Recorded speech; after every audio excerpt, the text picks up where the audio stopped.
नेपाल के गोपाल राजवंश के इतिहास को मैं पहले पौराणिक और फिर ऐतिहासिक तौर पर सामने रखूंगा। काठमांडू उपत्यका को ही पहले नेपाल कहा जाता था।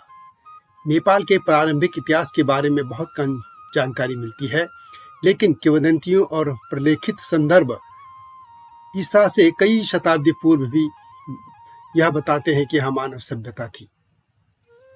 नेपाल में माता सीता का जन्मस्थल जनकपुर जैसे धार्मिक स्थल का उल्लेख होने से नेपाल के बड़े हिस्से में सदियों पहले से सनातन हिंदू संस्कृति की उपस्थिति का प्रमाण मिलता है। भगवान बुद्ध की जन्मस्थली भी नेपाल ही है। पौराणिक मान्यता के अनुसार प्राचीन नेपाल के शुरुआती शासक गोपाल वंश या गोपालवती या गाय वंश के लोग थे। उन्होंने लगभग 500 तक प्राचीन नेपाल पर शासन किया था। कहा जाता है कि उनके बाद महिषपाल या महिपाल वन या भैंस चरवाहा वंश ने राज किया, जिसे भूल सिंह नाम के एक यादव ने स्थापित किया था और कुछ लोग इसे वर सिंह भी कहते हैं। मान्यता है कि प्राचीन नेपाल का पहला राजवंश गोपाल वंश था। गोपाल यानी गौ के पालक यानी गोप। मान्यता है कि गोपों ने ही गोपाल राजवंश स्थापित किया और इस वंश के राजाओं ने नेपाल पर 500 वर्षों तक शासन किया। गोपाल वंश के बाद प्राचीन नेपाल पर महिषपाल वंश के अभीरों ने शासन किया। कहा जाता है कि अभीर ही अहीर थे। गोपाल, अभीर, अहीर ये सभी आज के यादव कहे जाते हैं। गोपाल वंशी एवं महिषपाल वंशी एक ही कुल के थे। वे अपने पेशे के आधार पर विभाजित थे। गाय पालकों को गोपाल तथा भैंस पालकों को महिषपाल कहा जाता था। महिष का अर्थ भैंस होता है और भैंस को पालने वालों को महिषपाल कहा जाता था। गोपाल राजवंश का इतिहास महाभारत काल से शुरू होता है। मान्यता है कि महाभारत काल में नेपाल में असुर दानासुर का राज था। भगवान श्री कृष्ण ने नेपाल के लोगों को असुर दानासुर के अत्याचारों से मुक्ति दिलाने के लिए अपनी नारायणी सेना के साथ नेपाल पर चढ़ाई की थी। दानासुर को परास्त करने के बाद नेपाल में यदुवंशियों का राज्य स्थापित हो गया था, जिसे गोपाल वंश कहा गया।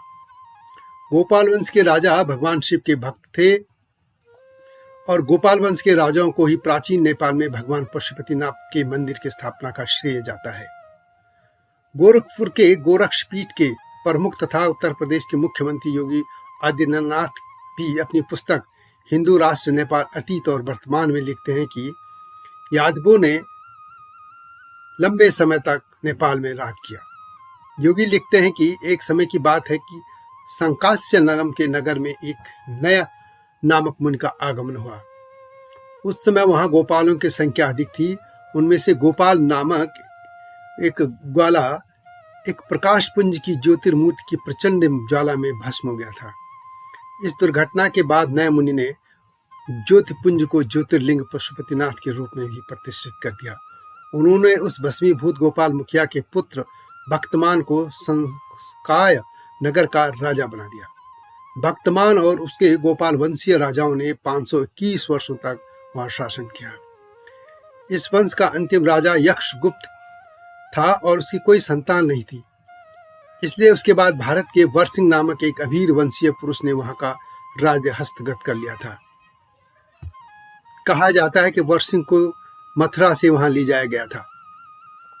वरसिंह के पौत्र भुवन सिंह के शासनकाल में किरात वंशीय सरदार यलंबर ने नेपाल पर आक्रमण कर वहां के अभीर वंश के शासन का अंत कर दिया था और वह वहां के शासक बन बैठे। गोपाल वंश के प्रथम शासक यदुपति भक्तमान को चीन नेपाल का प्रथम सम्राट कहा जाता है। भक्तमान ने काठमांडू घाटी में अपनी राजधानी बनाई थी और यह भी कहा जाता है कि राजा भक्तमान ने गोप और गुप्त उपाधि ग्रहण की थी। गोप शब्द से ही गुप्त निकला बताया जाता है। उन्होंने 88 वर्ष तक राज किया। बाद के गोपाल वंशीय राजा भी गुप्त उपाधि जोड़ते रहे। गोपाल वंश के बाद अभीरों का शासन आया, जिन्हें महिषपाल वंश कहा जाता है, यह मैं पहले का कह चुका हूँ। और अभीर शब्द से ही जो है अहीर निकला है। ये चंद्रवंशीय क्षत्रिय हैं और आज इनको यादव के नाम से जाना जाता है। भारत के हिंदी भाषी क्षेत्रों में अहीर, ग्वाला तथा यादव प्राय ये शब्द पर्यायवाची के रूप में प्रयुक्त होते हैं। ये कई अन्य नामों से भी जाने जाते हैं, जैसे घूसी या घूसी अहीर तथा बुंदेलखंड में दौबा, अहीर, उड़ीसा में गौड़, गौर के नाम से भी जाने जाते हैं। छत्तीसगढ़ में राउत, राउत के नाम से भी जाने जाते हैं।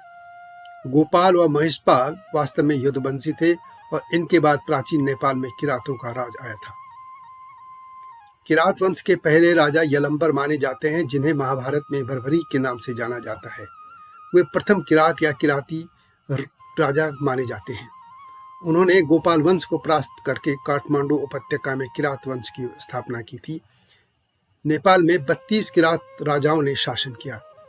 राजा यलंबर यानी बर्बरीक राजस्थान में खाटू श्याम जी के रूप में पूजे जाते हैं। बर्बरीक महाभारत के महान योद्धा थे। वे पांडुपुत्र गदाधारी भीम के पोता और घटोत्कच के पुत्र थे। किरात राजा यलंबर पर हिमालय लोक चैनल में पहले से ही अलग वीडियो है और आप उसको देख सकते हैं।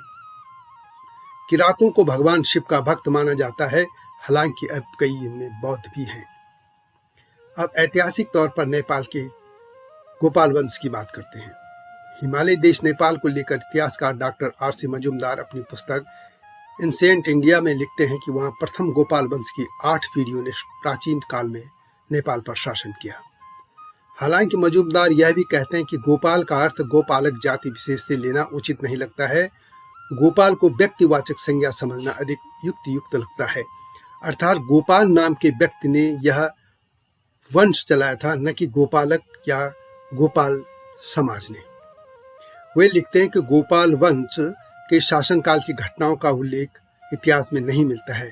यह तमसावृत है। केवल इतना पता चलता है कि गोपाल वंश के 8वें शासक क्षितिपाल के शासनकाल में अभीरों ने नेपाल पर आक्रमण किया था, जिसमें आक्रमण दल की विजय हुई थी और इससे गोपाल कुल के शासन का अंत हो गया था।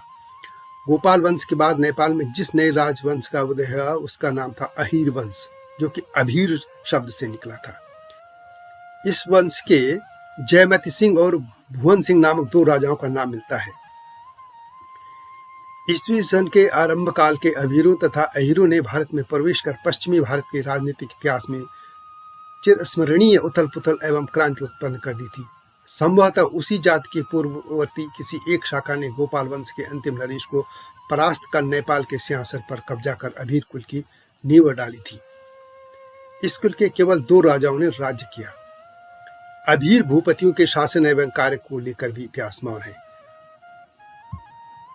डॉक्टर मजूमदार आगे लिखते हैं कि अभीर राजवंश के अंतिम राजा भुवन सिंह के शासनकाल में किरातों का आक्रमण नेपाल पे हुआ, जिसमें अभीर राजवंश का पराभव हो गया। इसके बाद नेपाल पर किरातों का आधिपत्य हो गया था।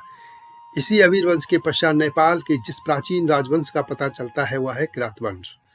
भारतीय प्राचीन साहित्य, वेद, पुराण तथा ग्रंथों में भी वनवासी किरात जाति का नाम कई स्थलों पर मिलता है। तो यह था नेपाल के प्रथम शासक गोपाल वंश का कुछ इतिहास।